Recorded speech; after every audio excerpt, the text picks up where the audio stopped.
Bismillahirrahmanirrahim. Assalamualaikum warahmatullahi wabarakatuh. Asyhadu an la ilaha illallah, asyhadu anna Muhammadar Rasulullah. Allahumma sholli ala sayyidina Muhammad wa ala ali sayyidina Muhammad. Kama sholaita ala sayyidina Ibrahim wa ala ali sayyidina Ibrahim fil alamina innaka Hamidum Majid. Sebelumnya kita panjatkan dahulu doa kepada Gusti Allah Ingkang Maha Agung ya, untuk saudara kita yang telah bermurah hati memberikan sholawatnya kepada channel dakwah ini. Semoga sholawat itu menjadi catatan langit amal soleh bagi mereka dan keluarganya kelak, dan insya Allah Allah akan membalasnya dengan balasan yang lebih baik lagi. Begitu juga untuk seluruh pewet terkasihku dimanapun kalian berada ya, di mancanegara, di dalam negeri, dimanapun ya, semoga selalu always dan always selalu ya, anti skip dan anti download ya, agar ada iklan yang masuk lah ya. Dan begitu juga bagi yang berkenan silahkan di share link-link kajian dari channel dakwah ini. Berikutnya, atas doa-doa baiknya dari kalian semua aku ucapkan terima kasih ya. Semoga kebaikan doamu untukku juga tercurahkan untukmu. Amin amin ya robbal alamin. Kopi terakhir. Bismillahirrahmanirrahim. Oke, sekarang kita masuk seri yang ketiga tamat ya. Seri yang ketiga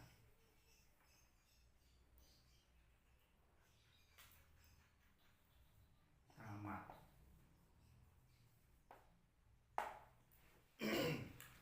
Ini seri tamat ya. Apakah Yesus telah diminyaki ketika dimakamkan? Tamat seri ketiga ya. Oke. Sebelumnya sebagai bentuk penghormatanku, tanda terima kasihku kepada komentar kalian yang masuk, aku ucapkan terima kasih dan aku akan memberikan apresiasiku, akan aku baca satu persatu. Pertama untuk saudaraku, bapak dosen kita ya, Silly Arlison Ginting, Master Teologi, tetap menyimak, salam sehat selalu. Oke, terima kasih saudaraku, Pak dosen ya, Silly Arlison Ginting. Salam juga untuk keluarga di sana, semoga selalu dalam keadaan sehat. Oke, terima kasih. Berikutnya Ikhwan Tamim, alhamdulillah Tangerang, menyimak Gus.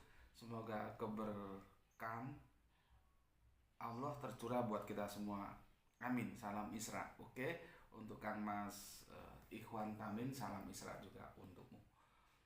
Berikutnya soleha kita Gispati. Alhamdulillah Pak Lu hadir Tuan Guru, sehat selalu bersama keluarga. Salam Isra. Oke, salam Isra juga untukmu.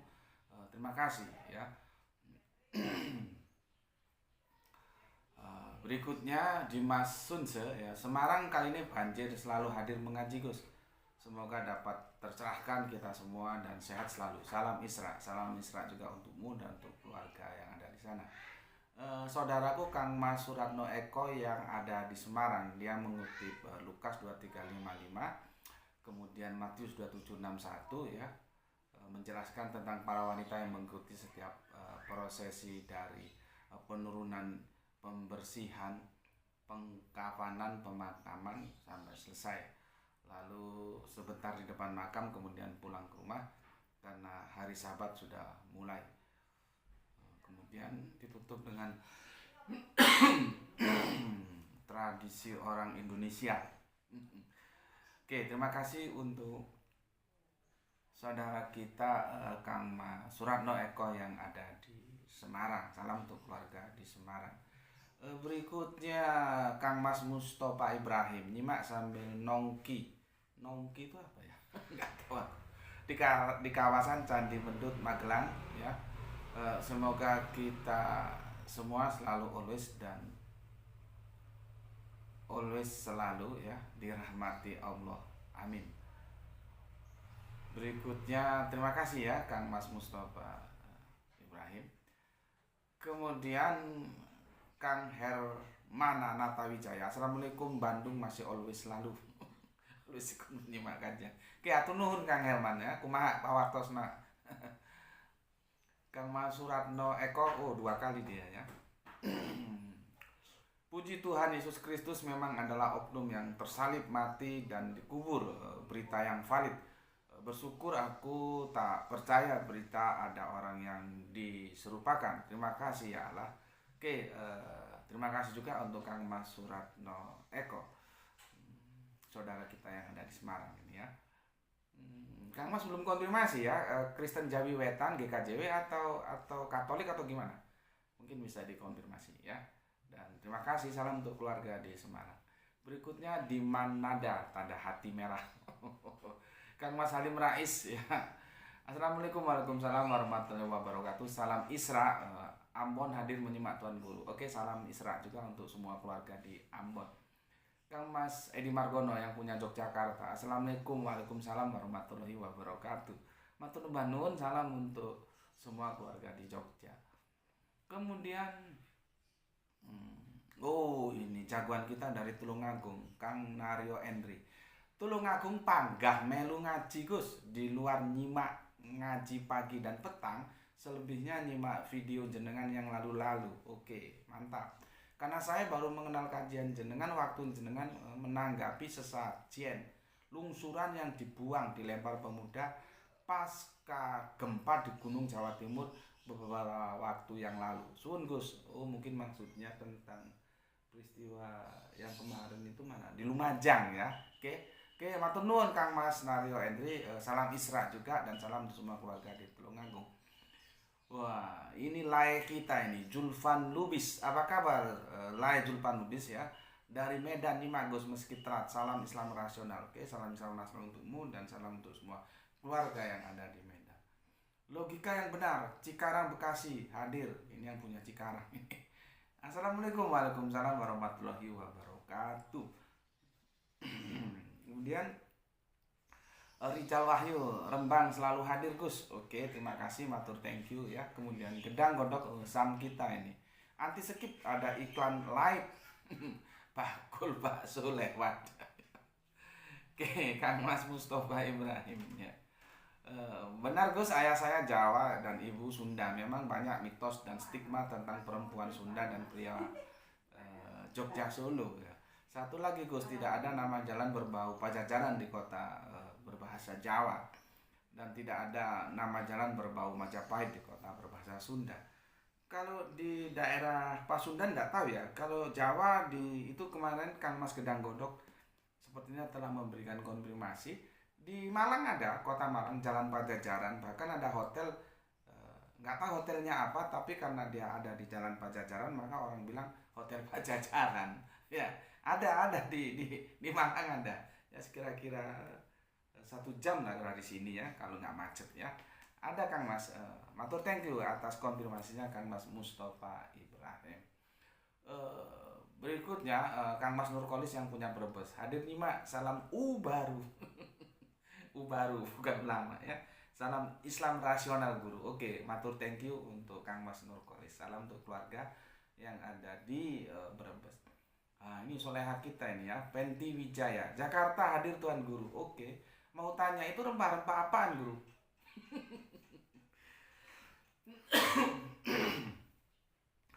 Kalau di Alkitab sih yang dijelaskan hanya rempah-rempah gitu ya. Terus berikut minyak ya, minyak apa itu kemarin itu ya. Setahu aku sih rempah-rempah itu memang bisa untuk minyak-minyak seperti apa itu. Minyak kayu putih itu ada pohonnya. Ya. Dan itu di Indonesia Timur kan banyak. Kemarin aku dikirimi dari teman Ayah Sophia itu minyak dari produk dari daerah Ambon bukan Ambon, Manado. Ya, itu dari kayu itu. Jadi seperti balsem gitu ya. Ada pohon kayu, nggak tahu pohonnya disebut apa. Itu dari pohon-pohon. Jadi bahasa sekarang disebut apa ya? Herbal ada Mbak ya. Cuman di Alkitab memang tidak dijelaskan. Sejelas yang tertulis itu ya seperti yang kita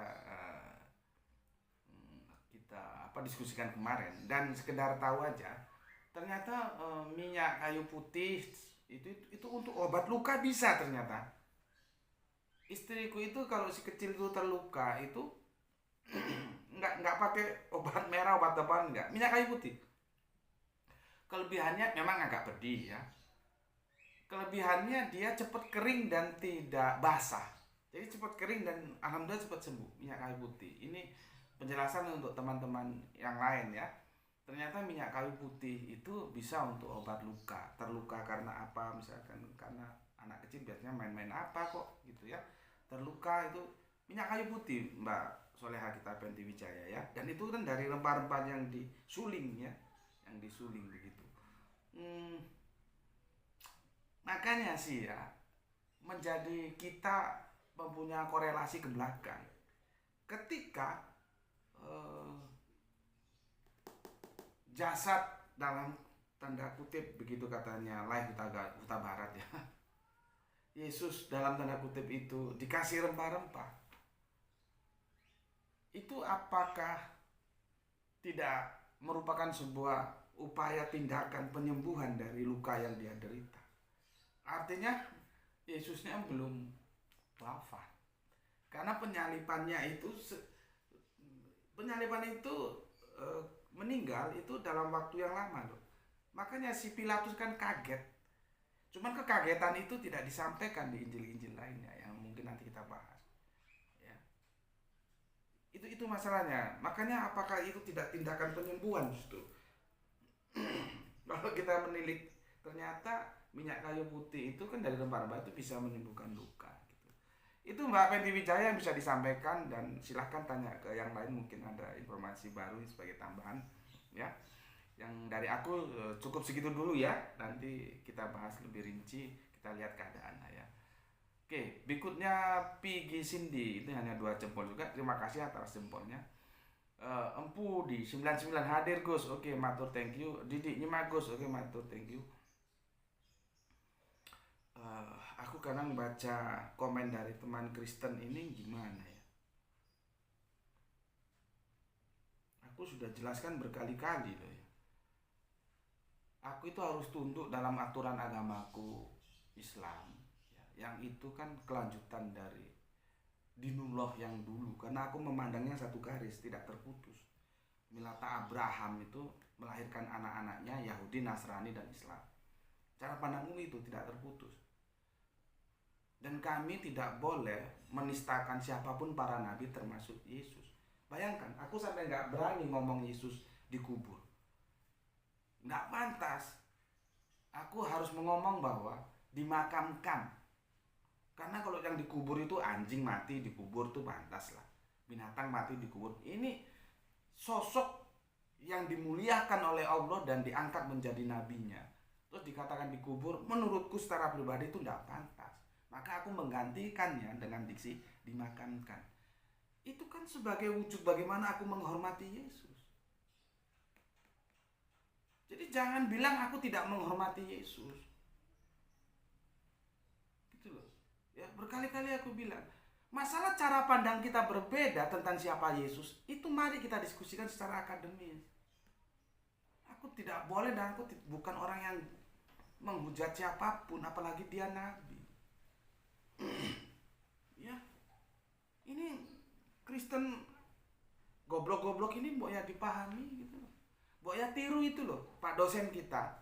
Pak dosen kita itu aku yakin ketika berbicara hal-hal yang substantif yang mengandung akidah, mesti dia tidak setuju. Karena mesti diametral, tapi kan dia tetap bisa memahami, oh ini kita berbicara dalam ranah akademis. Jadi aku bukan penghujat, bukan aku menyalah-nyalahkan, bukan. Makanya setiap kataku, kenapa sih aku perlu papan tulis ini? Supaya aku nggak dibilang ngawur, asal ngomong, nggak pakai data. Makanya aku tulis di sini, kita bisa sama-sama cek. Yang aku tulis itulah yang menjadi bahan diskusiku yang aku tawarkan kepada semuanya. Kalau setuju monggo, nggak setuju ya nggak apa-apa. Jadi kalau aku baca komen Kristen sampai saat ini, ya, aku sarankan mbok ya lihatlah kepada, memang lain ngomong sama orang yang terdidik sama orang yang nggak terdidik itu lain. Kenapa Sili kita yang dosen bahasa Ibrani, dosen bahasa Yunani itu begitu enjoy, ya? Karena beliau itu latar belakangnya memang terdidik, ya, sehingga perbedaan-perbedaan yang sangat signifikan pun bisa kita diskusikan dengan bagus, ya. Padahal dia belum tentu setuju, dan ketika yang substansi pasti tidak setuju dia. Tapi kan si Arlison tetap enjoy. Beda dengan yang lainnya yang ada di sini itu, ya. Kalian tahu ya, aku itu di Facebook tidak pernah, atau dikatakan jarang sekali, mengunggah video-video YouTubeku di Facebook. Itu dalam rangka apa? Aku menjaga silaturahmiku kepada teman-temanku, baik yang Kristen Protestan, baik yang Kristen Katolik, baik yang Tauhid, baik yang Saksi Yehova, baik yang lain-lainnya. Karena aku punya banyak teman, maka aku tidak unggah di Facebook. Meskipun unggah itu jarang sekali. Aku sekarang di Facebook itu paling guyonan apa aku unggah. Karena apa? Menjaga silaturahmi, menjaga hubungan. Aku tidak mau melukai perasaan mereka. Karena kalau di Facebook itu kan orang sekali sub itu bisa lihat. Lain di YouTube. Kalau di YouTube kan mereka yang masuk ke channelku lain. Aku nggak mengundang. Kalau kamu mau masuk ya silakan. Nggak sama dengan di Facebook. Kalau di Facebook kan kita pampangan, setiap orang bisa melihat. Nah, karena itulah aku tidak mau melukai hati teman-teman Kristenku. Aku jarang mengunggah kajian-kajianku di Facebook. Meskipun aku memang tidak punya niatan untuk melukai hati mereka. Sampai sebegitunya aku berkorban untuk menjaga perasaan. Kecuali kalau di YouTube kan mereka yang masuk. Beda dengan di Facebook. Jadi kalau aku dianggap selalu mencari kesalahan-kesalahan Kristen, selalu menghina Yesus, menghujat, itu kamu goblok. Kamu nggak tahu. Aku dengan kekristenan itu sejak kecil aku sudah kenal. Aku sudah hidup dalam lingkungan kekristenan. Ya. Karena aku pernah hidup di no man's land. Supaya kalian tahu. Jadi aku kembali sarankan ya, untuk teman-teman Kristen yang belum mampu atau tidak mampu berpikir secara akademis, ya sudah, daripada kamu bengek, jangan masuk ke sini. Tinggalkan saja. Kan repot, aku tidak punya tujuan menistakan, tapi kamu merasa dinistakan, merasa diprovokasi. Enggak. Aku menghargai setiap iman siapapun, aku hargai. Cuman kan ini sudah aku batasi, ini rangka akademis. Sesuatu yang tabu kita bicarakan di ranah sosial, di sini tidak tabu. Selama itu dalam etika akademis. Gitu. Ya. Ini yang Kristen-Kristen itu tolong didengar. Ya. Supaya tidak ada lagi yang mengeluh seperti ini. Enggak.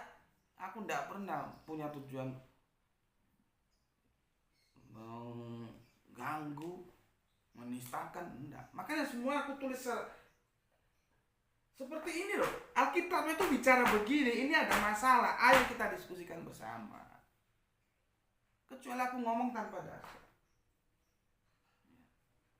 Ini bengek satu ini, kalau di sini terus bisa bengek kamu. Karena kajianku belak-belakan. Ya. Oke, itu teman-teman Kristen, tolong dipahami. Aku enggak seperti yang dituduhkan. Aku tetap menghormati iman siapapun, termasuk iman kalian. Tapi ini kan berbicara dalam ranah akademis. Di sini menjadi boleh. Makanya domainnya itu aku batasi. Domain akademis. Kalau kamu mau menyanggah kan silakan saja disanggah, sampaikan secara akademis. Mungkin bisa jadi aku salah terus aku belajar sama kamu. Cuman dalam etika, ketika tidak ada etika, jangankan baca, lihat namanya saja aku sudah langsung skip. Aku lewati. Ya. Tapi aku tidak akan pernah hapus. Ya, silakan saja tulis maaf, aku tidak akan pernah hapus. Biar nanti publik yang menilai. Mana yang punya nalar akademis, yang punya literasi yang mumpuni, mana yang tidak, itu biar publik yang nilai. Gitu loh, ya. Oke, jadi saran dari aku, ya. Kalau mau masuk ke sini, silakan persiapkan diri, kedewasaanmu itu ditingkatkan. Dewasa berpikir bukan dewasa umur. Bisa jadi umurmu tuh sudah setengah main tapi otakmu masih terikat pada pemikiran kekanak-kanakan. Ya. Supaya kamu tidak bengek di sini. Karena aku ngomongnya belak-belakan dan aku kan tidak mengkritik kerangka berpikir Kristen saja. Ketika aku mengkritik kerangka berpikir Islam, kamu diam saja. Artinya aku bersifat fair. Mana-mana yang tidak Alkitabiah aku luruskan, ayo kita masuk ke Alkitabiah. Gitu. Memang dakwah anti mainstream itu sulit. Aku menghadapi dua, secara internal, secara eksternal. Tapi ya tidak apa-apa, memang sudah diniati begitu kok. Aku bukan bebek, aku raja wali yang berani terbang sendiri. Bukan bebek yang geradak geruduk rombongan sana sini, enggak. Oke, itu ya aku bisa sampaikan. Daripada kamu bengek, merasa diintimidasi imanmu, merasa diganggu apa, sudahlah keluar. Karena aku tidak melakukan itu. Adapun tuduhan-tuduhanmu itu hanya karena perasaan kamu yang goblok itu. Ya. Oke, berikutnya Gurem and Rukem Arema number 1. Oke. Nah, terima kasih ya. Obu Turki hadir nyimak. Ngipok itu ngopi ya. Kanelok. Pol enaknya, pol enak banget gitu. Oke. Terima kasih, aku sudah sampaikan semuanya. Kita lanjutkan kajian kita.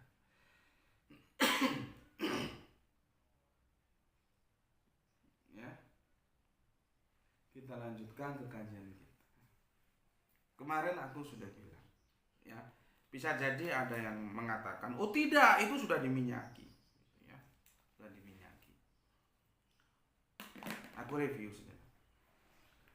Berdasarkan Matius 27 ya, 57 sampai 6. Sorry. Minum dulu.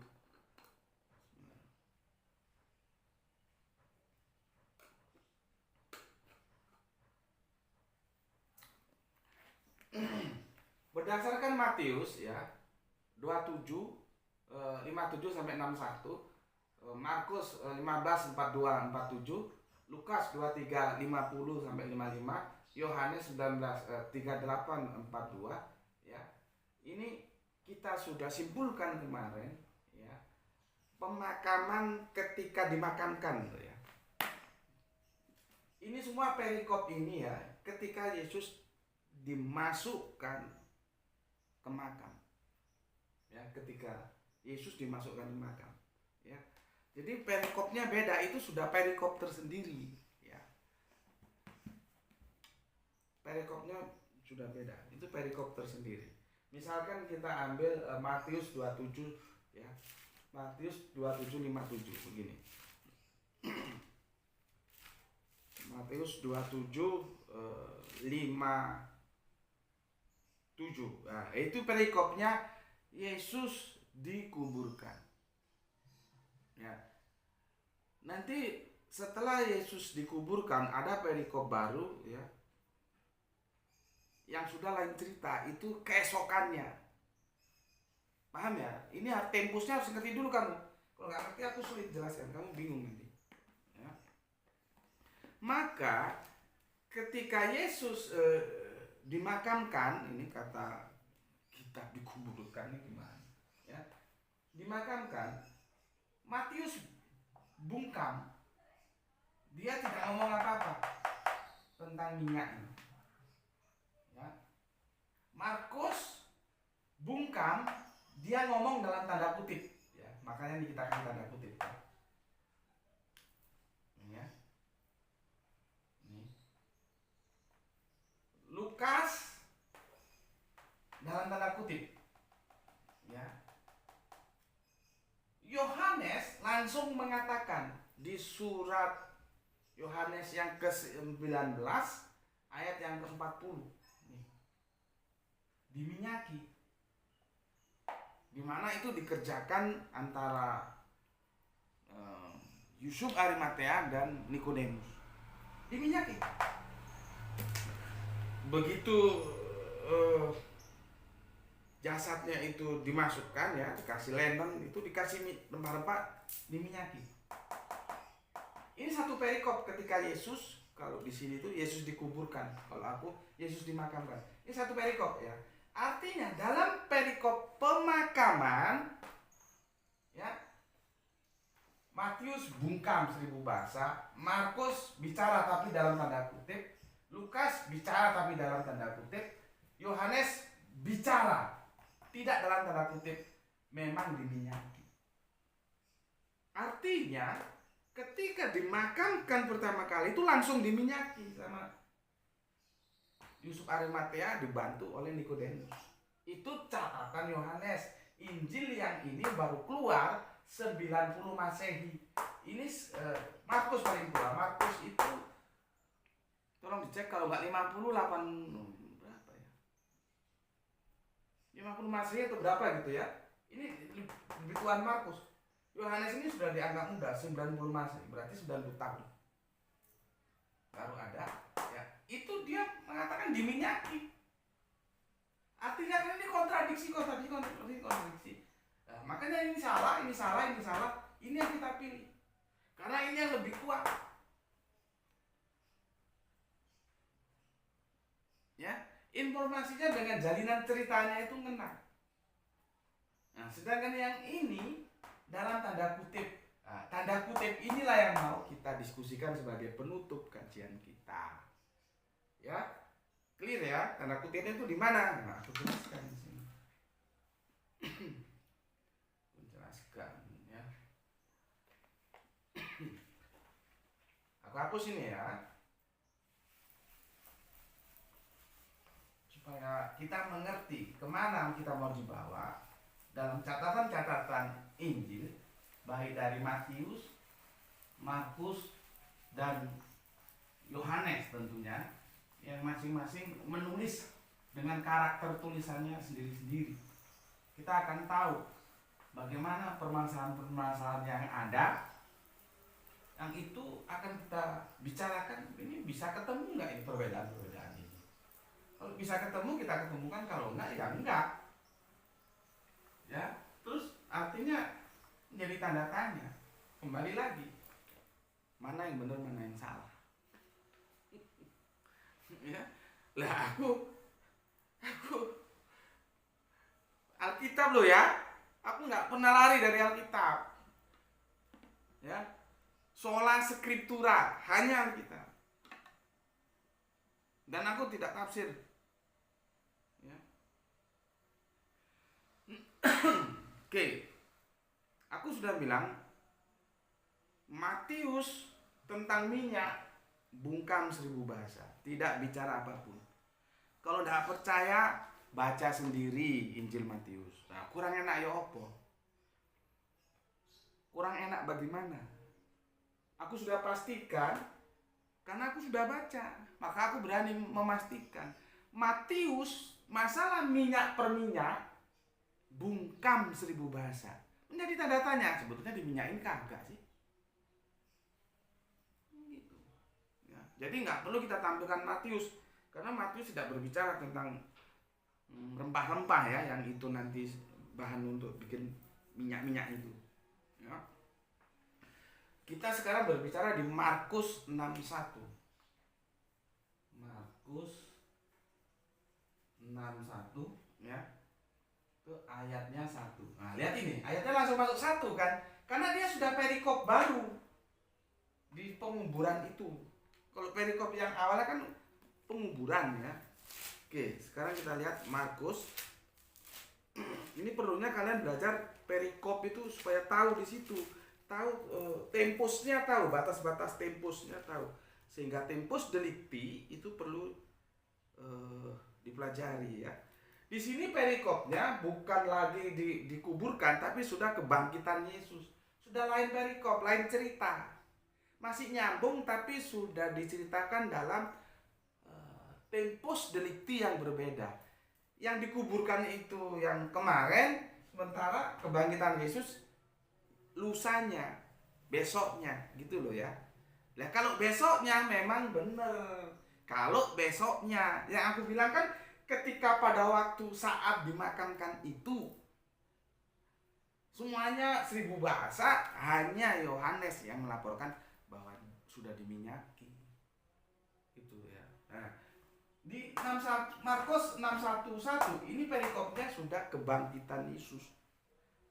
Nah, tadi pagi kita berbicara apa itu saat, apa itu kiamat. Kan mati dulu, baru bangkit, baru kiamat. Saat dulu, baru kiamat. Sebenarnya otak-otak mainstream dikirain kiamat itu saat, bukan. Hancurnya segala tatanan kehidupan secara fisik itu saat. Tadi pagi tolong diikuti kajian pagi tadi. Kita belajar diksi tentang kiamat dan saat. Ya. Jadi kalau kita sama-sama taat terhadap apa yang tertulis, itu kan enak, nyambung terus. Ya. Aku bacakan Markus 16:1. Setelah lewat hari Sabat, lihat itu. Kan dimakamkan hari apa? Jumat. Sabat istirahat mereka. Mereka itu mengkuduskan Sabat. Memang di Ten Commandment, di 10 perintah Tuhan atau di Dasa Tita, kan itu diperintahkan kuduskanlah Sabat. Gue nggak tahu Kristen ini dari mana kok. Nggak ada tulisan dikuduskanlah Ahad, dikuduskanlah Minggu, nggak ada. Dikuduskanlah Ehad, gitu kan nggak ada. Kuduskanlah Sabat, yang ada begitu. Bukan Ehad. Ehad itu kan Ahad. Kalau sekarang kita karena sebuah peristiwa masa lalu nggak mau pakai Ahad, akhirnya pakai Minggu. Satu pekan jadi satu minggu, kan kekacauan ini. Nggak ada. Terus dari mana kalian pergi beribadah hari Minggu itu? Ya, tapi itu sudahlah ya. Itu nanti kita bicarakan boleh. Kembali ke sini. Setelah lewat hari Sabat, Maria Magdalena dan Maria ibu Yakobus. Ini beda lagi. Kemarin ibu Yesus serta Salome membeli rempah-rempah untuk pergi ke kubur dan meminyaki Yesus. Itu baru hari Sabat. Artinya Yesus sudah dimakamkan. Yesus dimakamkan itu kan Jumat, Sabat, ya ini Ahad, Ehad, yang kemudian menjadi Minggu untuk kita. Ini istirahat. Mereka mengkuduskan Minggu. Kapan rempah-rempah itu dipersiapkan? Itu di sini. Di sini. Sementara yang aku bilang, pemakaman pertama enggak. Hanya Yohanes yang mengatakan bahwa pemakaman pertama itu sudah langsung diminyaki. Nah, sekarang aku mau katakan, kenapa aku lebih percaya Yohanes daripada Injil yang ketiga lainnya? Kan gue sudah bilang, Yohanes itu Sanhedrin. Bukan orang Yusuf Arimatea itu Sanhedrin, bukan orang awam. Dia tahu syariat-syariat Yahudi. Bagaimana memperlakukan jasad itu dia tahu. Tidak mungkin dia langgar. Gitu loh. Makanya kemarin kan aku tolak kalau ada yang berargumentasi karena Yusuf Arimatea kaya. Aku nggak terima itu. Tapi silakan saja mau berpendapat itu. Menurutku tidak. Aku memegang catatan Injil Yohanes karena Injil Yohanes sangat sesuai dengan alur cerita bahwa Yusuf Arimatea itu Sanhedrin. Gak mungkin dia tidak tahu sebagai Sanhedrin bagaimana syariat Yahudi dalam memperlakukan jenazah ketika mau dimakamkan. Gitu loh. Ya. Kerangka berpikir ini kalau Anda nggak cerdas bisa lose contact. Jadi nggak mungkin.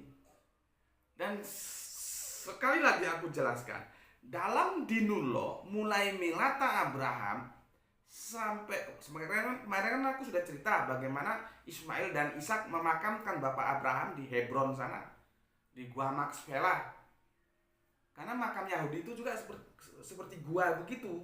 Jadi di dalamnya ada oksigen. Ketika kamu dimasukkan di situ, kamu ya hidup nggak apa-apa karena nggak tertutup seperti kita. Ada ruang kosong masih kan. Empty. Empty Room. Lagunya siapa itu? Empty Room. When we learn to live without love. Itu lagunya siapa? Lali aku. Ya, nanti kita cari sama. Lagi error, lagi fokus ke sini ya. Nanti kalau diam aku ingat itu siapa Empty Room itu. Yang nyanyi itu siapa ya? Orangnya agak tambun dikit. Ya. Jelas. Jadi ada syariat, semua dinullah, milata Abraham, Yahudi, Nasrani, Islam. Mengurusi jenazah itu nggak sakarepe dhewe, nggak semau-maunya, karena itu bagian dari ibadah. Di Islam ibadahnya, apabila saudaramu sakit kamu lihat, apabila saudaramu lihat itu maksudnya jenguk, meninggal, maka dia mandikan, dia kafankan, dia sholatkan, dia makamkan. Ini syariah.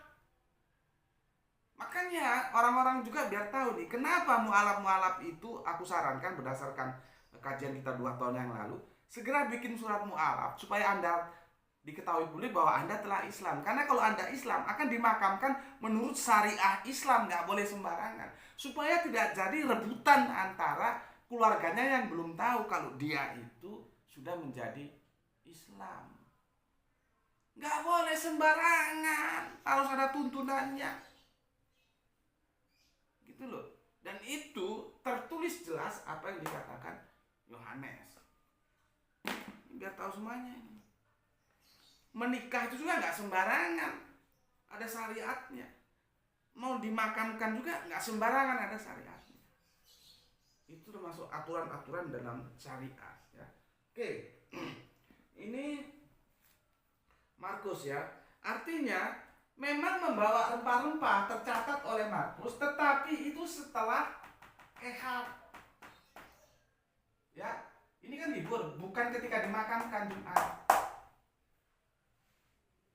Ya, oke, aku bacakan di sini. Setelah lewat hari Sabat, Maria Magdalena dan Maria ibu Yakobus, ini Marianya beda-beda lagi, tapi sudahlah ya. Aku bilang kan, satu perikop aja banyak bertentangan. Bagaimana kita bisa mau menerima bahwa penyalipan itu adalah benar-benar Yesus yang tersalib? Kalau beritanya aja sudah tumpang tindih ruwet seperti ini. Ya, aku tidak mengada-ada, faktanya ada. Mari kita diskusikan sekarang. Ya, oke. Setelah lewat hari Sabat, Maria Magdalena dan Maria ibu Yakobus serta Salome muncul toh Salome. Kalau di Injilnya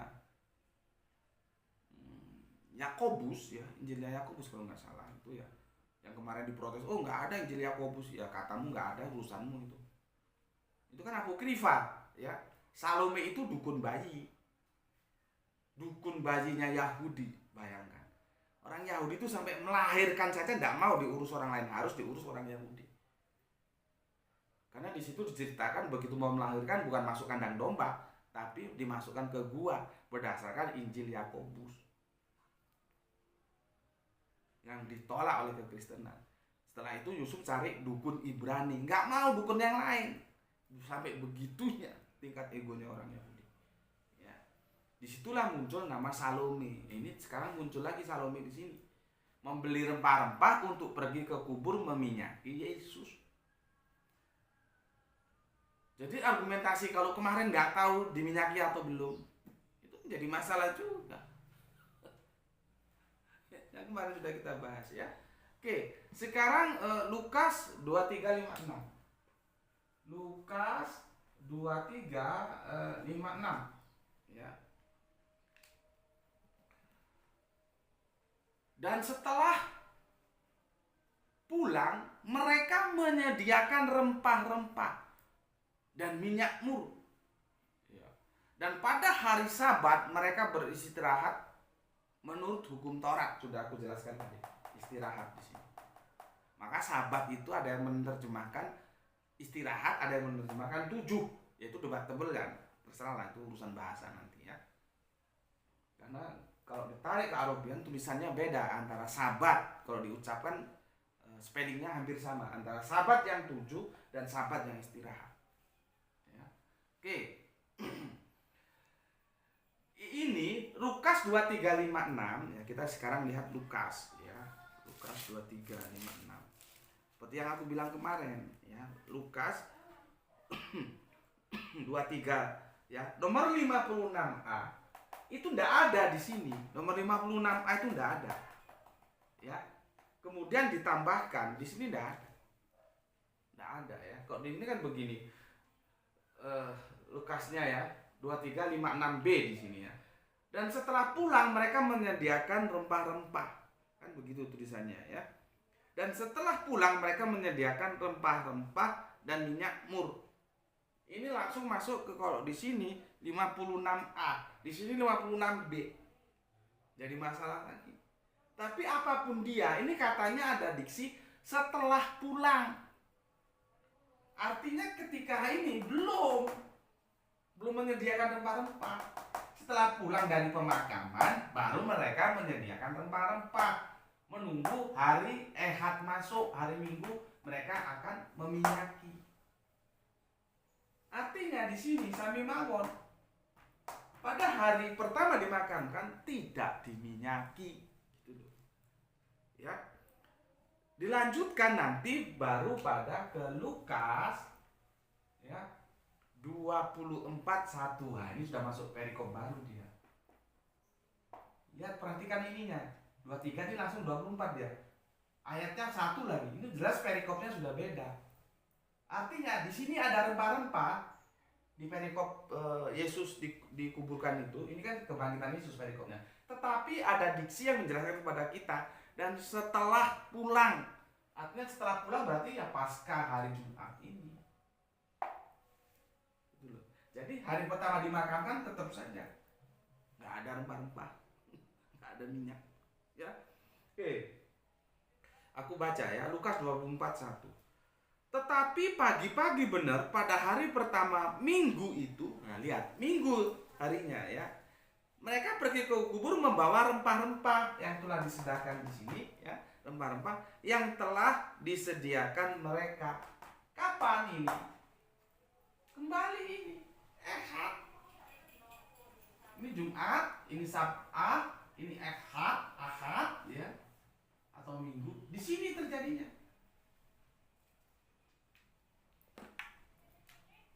Ini contohnya di sini tidak. Jumat pemakaman pertama. Ya. Ya, tidak seperti Yohanes yang kita diskusikan kemarin, Yohanes 19. Yohanes 19 ke 40 ya. Ini langsung dia.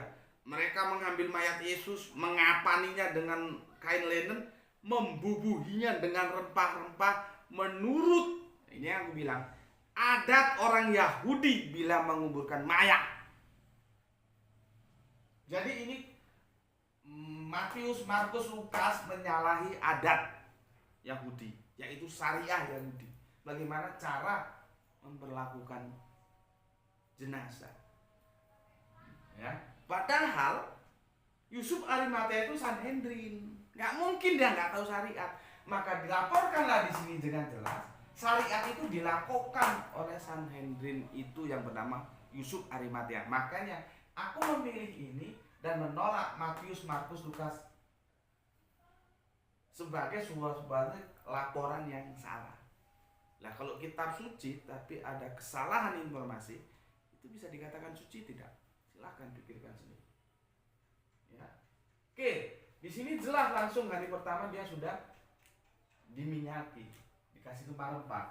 Jumat, Sabtu, Ehad, ya. Langsung di sini. Karena memang syariat Yahudi begitu. Nggak nunggu di sini, langsung dikasih. Oke, jelas ya. Jadi ini sudah aku paparkan. Kalau ada yang mengatakan, oh enggak, Markus, Lukas juga mengatakan bahwa ada rempah-rempah. Iya memang ada, tapi di sini mereka. Di sini. Dan ini akhirnya kan nggak jadi, karena sudah bangkit Yesusnya. Kalau Matius, bungkam, sama sekali nggak ngomong. Ya, clear ya. Jadi aku jelaskan ini ketika kamu nanti disanggah sama teman Kristenmu, kamu bisa jelaskan. Kalau teman Kristenmu bilang enggak, Markus itu Lukas itu juga menyediakan rempah-rempah. Maka kamu jawab, iya, tapi tempus delicti-nya perhatikan. Tempus delicti, Markus dan dan Lukas, tempusnya itu di Ehad, di Minggu. Sedangkan yang kita bicarakan pemakaman di Jumat ini. Ya, jelas ya? Oke, kita anggap selesai, kita anggap tamat. Besok nggak tahu, aku belum tahu juga dari sisi mana lagi kita akan lakukan kritik teks terhadap yang terkait dengan pemakaman Yesus ini. Ya, sampai di sini dulu aku anggap tamat, selesai. Ya, silakan Anda pikirkan mana yang lebih bisa Anda terima, laporannya Matius, Markus, ya, Lukas atau Yohanes. Aku sudah memaparkan seperti itu, ya. Oke, sampai di sini untuk saudara-saudaraku, ya, yang Islam, ya, jaga Allah, jaga Kanjeng Nabi, jaga Al-Qur'an, ya, menjadi milikmu yang paling dalam sebagai keimananmu, tetapi jangan lupa hormati saudaramu yang lain yang memilih jalan iman yang lain. Mereka juga saudara kita, oke? Karena begitulah kita diajarkan, ya. Berikutnya, semoga kita semua selalu mendapatkan rezeki yang barokah, ya, kesehatan yang prima, sehingga kita bisa melanjutkan kajian-kajian kita sebagaimana waktu-waktu yang lalu. Oke, ini sudah berkumandang azan asar, aku harus berangkat ke langgar atau kalian bilang musola boleh, untuk menunaikan sholat asar berjamaah. Oke, sampai di sini dulu. Bismillahirrahmanirrahim. Alhamdulillahirabbil alamin.